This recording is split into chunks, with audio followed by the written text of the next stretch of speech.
Bonjour à toutes et à tous, aujourd'hui on se retrouve pour une nouvelle vidéo et cette fois-ci on va parler un petit peu d'une chose dont on m'a dit justement quelques fois en commentaire, notamment que souvent je faisais les vidéos sur Windows et ben là pour le coup on n'est pas sur Windows mais Linux, même si l'apparence est de Windows, mais ça on s'en fout un petit peu, c'est pas trop le sujet. Donc là pour le coup on est vraiment sur le Linux sur lequel justement de temps en temps je travaille, sur le montage vidéo et en l'occurrence, et bah là c'est un Ubuntu KDE. Voilà, 5. Et bon, il fonctionne à peu près, hein, c'est pas trop de soucis. Sur du SSD, étant donné que j'avais splitté mon SSD en deux, une partition bien plus grosse pour Windows et une un peu plus petite pour Linux. Pourquoi? Parce que ça prend quand même moins de place un Linux qu'un Windows. Donc on va voir un petit peu ce qu'il y a à l'intérieur. Donc déjà, le menu. Alors il y a Firefox, hein, Dolphin et tout, les trucs habituels. Pour la bureautique, qu'est-ce que j'ai? Ben, j'ai LibreOffice. Voilà, LibreOffice qui se trouve là, ça y a pas de souci là-dessus. Il y a Gparted, il y a après GNU GIMP, donc pas mal, hein. Et j'en ai souvent besoin de toute façon. Shotwell pour visionner un peu les photos, ça c'est pareil. C'est toujours à peu près les mêmes logiciels généralement que je prends. KTorrent c'était dedans de toute façon. Firefox, Chromium, il y a Vivaldi, voilà. Donc comme ça j'ai pu le tester aussi pour faire les vidéos sur Vivaldi auparavant. Amarok c'est déjà dedans. Audacity pour gérer un petit peu les sons. Donc souvent je retourne sur Linux justement pour ça. Pour Audacity parce que dessus je peux très bien faire un glisser-déposer d'une vidéo et puis Audacity le prend sans aucun souci, contrairement à Windows où je peux faire uniquement avec du son soit en Wave soit en MP3. Le reste ça marche pas et je suis obligé d'aller sur justement Linux pour pouvoir gérer mes sons. Voilà, donc encore une raison pour y aller. Le reste, bon, ça on s'en fout un petit peu. Dragon Player K3B, bon, c'est déjà dedans de toute façon. KDE en live, alors lui, c'est pareil, j'utilise évidemment pour faire quelques petits montages. VSC, bon, bah, ça de base, je l'avais mis. Je sais plus si ça y était de base ou si je l'avais mis. Mais voilà, KDE en live, en l'occurrence, il est là, je l'utilise justement. Alors, je vais l'ouvrir. Et franchement, c'est vraiment génial parce que justement, on peut vraiment tout faire. Mettre un petit peu un fichier ou des choses comme ça, c'est vraiment cool. Et franchement, ça fonctionne très très bien. Voilà. Contrairement à la version de Windows qui fonctionne pas du tout pour le moment. J'ai pas réussi à le faire marcher correctement actuellement. Mais c'est encore une bêta de toute façon. Et après, bah, tout le reste, c'est en... Ah, si, il y a VirtualBox quand même. Ah oui, j'avais oublié pour pouvoir installer quand même des, des OS pour pouvoir les tester. C'est quand même un petit peu mieux, on va dire. Il est dedans, hein, ça va pour ça. Donc voilà ce que j'ai à peu près dedans. En fait, c'est surtout pour faire du montage vidéo, des retouches audio ou de la retouche photo aussi. Mais c'est vrai que sur Windows, ça fonctionne très très bien de toute façon, GIMP. Et bah, par rapport à Windows, c'est vrai que en l'occurrence, j'utilise la plupart du temps bah, des logiciels libres de droit quand ceux de Windows me suffisent pas. Voilà. Donc j'ai Movie Maker qui était dedans dans Windows. Sinon après bah en vidéo, bah, je prends Kader Live ou OpenShot. Bon là il n'y est pas OpenShot parce que bon j'ai mis Kader Live, ça me suffisait largement. Mais j'aurais eu un autre Linux, j'aurais eu peut-être OpenShot hein, si j'étais sous XFCE en l'occurrence, même si c'est du Ubuntu, mais ça c'est pas trop dérangeant. Alors pourquoi Ubuntu? Bah Ubuntu j'ai toujours été un petit peu habitué à lui, malgré j'ai quand même démonté si je puis dire Ubuntu assez souvent, mais on se retrouve quand même avec un truc qui où justement les logiciels sont à peu près à jour. Pas vraiment la toute dernière version, mais c'est les dernières stables. Voilà, on va dire ça comme ça. Donc souvent il y a des mises à jour et tout, c'est quand même plus pratique. Et c'est vrai que malgré tout, bah, il y a de temps en temps des petits bugs et c'est pour ça que je suis sous KDE. Ou alors j'aurais été sous XFCE parce que la version normale de Ubuntu, quoique maintenant ils ont enlevé Unity, mais avec Unity, franchement, c'était un petit peu la galère, ça buguait dans tous les sens. XFCE, pareil, hein, sur Xubuntu, c'était pas le top. La KDE, il tient à peu près la route pour le moment. Bon, ça va, j'ai pas trop fait de changements dessus. Et ça me suffit. En plus, il y a Dolphin, moi j'adore Dolphin parce qu'il est quand même très très complet. Alors je vais l'allumer. Voilà. Donc c'est vrai que quand je passe sur un autre, ce qui me manque, c'est quand même Dolphin. On peut pas, même si on n'aime pas trop l'interface de KDE ou la façon dont c'est fait, Dolphin, on peut pas dire autre chose que franchement, ce gestionnaire de fichiers, c'est le top. Voilà, je fais un petit contrôle T vite fait.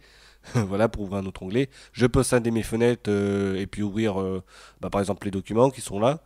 Voilà. Documents avec des licences, c'est pas mal. Fermer les onglets, voilà, donc le scindage des fenêtres, c'est pas mal.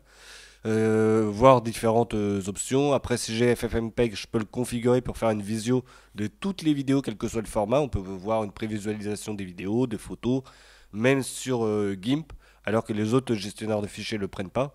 Franchement, je ne sais pas quoi dire d'autre. Même l'option, enfin, le navigateur de Windows, je le trouve moins bien. C'est pour dire. Pour moi, Dolphin, c'est vraiment le navigateur, euh, c'est le meilleur. Qu'est-ce qu'il y a d'autre? Ah si, sur KDE, voilà, ça le prend.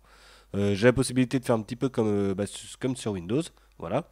Donc vous voyez, avec la fenêtre sur le côté, ici, ou si je fais ça, hop, en plein écran, etc., etc. Donc ça, c'est vrai que là-dessus, on a copié un petit peu sur Windows, mais c'est vraiment pour le bien. Voilà. Donc voilà à peu près à quoi il me sert, entre guillemets, mon Ubuntu, voilà, enfin mon Linux surtout. Il me sert surtout voilà, à faire de la retouche photo, de la retouche vidéo en l'occurrence, et de la retouche audio. Et sinon, bah, le Windows, bah, je m'en sers en général tout le temps, voilà, pour aller sur Internet, pour regarder des vidéos sur YouTube et tout.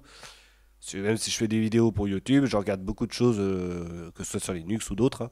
Et bah, je le fais souvent sur Windows, plus la machine à miner, entre guillemets, qui n'est pas sous Linux mais sur Windows parce que je l'ai déclenché là-dessus. Donc pendant que je suis sous Linux, en attendant, je mine pas, par exemple. Il y a quoi d'autre sur Windows? Bah, évidemment, VirtualBox, hein, j'utilise très très souvent parce que je fais en permanence des tests de système d'exploitation. Avec la dernière vidéo là sur Windows Vista, justement, j'avais récupéré un ISO et puis je l'ai installé pour un petit peu, si ça marchait ou pas. Grande surprise, ça marche très bien. Voilà, donc c'est vraiment pour ça que j'utilise Windows. Plus les jeux vidéo, je joue à GTA, bon, comme tout le monde, hein, je joue un petit peu de toute façon. Et pareil, alors pour le travail, bah, j'utilise LibreOffice qui est aussi sur mon Windows. Au travail c'est Windows et donc pour mieux m'y retrouver, j'utilise Windows avec LibreOffice de Windows, etc., etc. Voilà. Et OneDrive pour pouvoir faire circuler les documents dans le cloud entre mon ordi et puis évidemment le travail pour pouvoir récupérer mes documents. C'est quand même un peu mieux et c'est vrai que sur Linux on a beau dire mais on n'a pas ce système de cloud. C'est soit Google Drive, donc il faut ouvrir Google Drive et tout, elle est dedans, et que Windows c'est directement intégré à l'intérieur. Donc voilà, c'est pas trop grave, hein, de toute façon. On ouvre une page internet, on va sur Google Drive, c'est pas une raison pour obligatoirement passer sous Windows. Mais malgré tout, là-dessus, avec le travail, avec ce que je fais, l'utilisation de mon ordinateur et tout, bah voilà, j'utilise Linux surtout pour bah, travailler sur de la vidéo et de l'audio, et après bah, tout le reste je le fais sur le Windows sans aucun souci. Surtout que bah, maintenant que Windows font leur mise à jour vraiment gratuitement et tout, c'est quand même largement mieux par rapport à avant, où à chaque fois on changeait de système d'exploitation, quand on passait de Windows Vista à Windows 7 ou du 7 à 8, c'était obligatoirement payant, ou de Windows XP à Windows 7 ou Vista, il fallait à chaque fois payer le CD et à chaque fois c'était la galère. Maintenant, on passe de Windows 7 à Windows 10 gratuit et à chaque fois qu'il y a une mise à jour, et peut-être le prochain Windows 10, 11 ou je ne sais quel nom ils donneront, et ben normalement ça risque d'être gratuit et heureusement qu'ils ont fait ça, vraiment c'est beaucoup mieux et c'est quand même plus sympa quand même d'avoir le système à jour, un petit peu comme ce que fait Apple ou Linux quand on arrive à bien les faire. Voilà. Donc voilà à peu près à quoi ça me sert. Donc là c'est du KDE, en l'occurrence je vais pas revenir sur KDE, j'avais fait des vidéos avant, il est quand même bien le pack ici, franchement, il n'y a pas trop de choses à dire.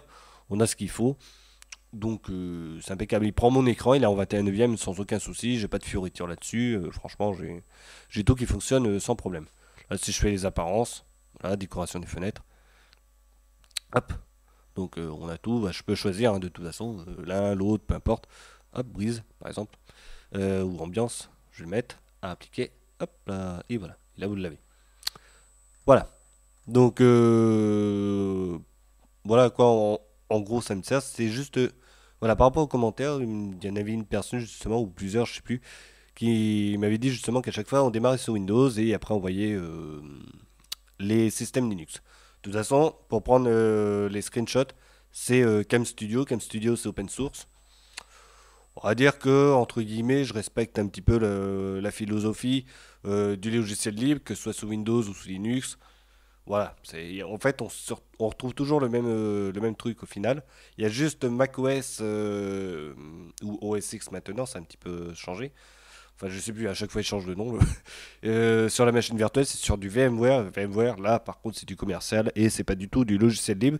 J'ai pas trouvé autrement pour pouvoir l'installer actuellement. Donc sur VirtualBox, ça fonctionnait pas. Et VMware, il a réussi à me le prendre, donc tant mieux. Voilà. C'est ce qu'il fallait. Et puis comme ça m'a permis aussi de voir un petit peu le monde de Mac. Voilà, avec ses dernières nouveautés et tout, ce que je peux pas faire avec mon MacBook Air qui est bien trop vieux, en l'occurrence. Voilà, donc ça, voilà à quoi aussi me sert le Windows de temps en temps. Allez, c'est bon pour la vidéo, on se retrouvera pour une prochaine pour d'autres tests, que ce soit sous Windows ou sous Linux, peu importe, ça c'est pas trop un souci. Et en attendant, portez-vous bien, allez salut.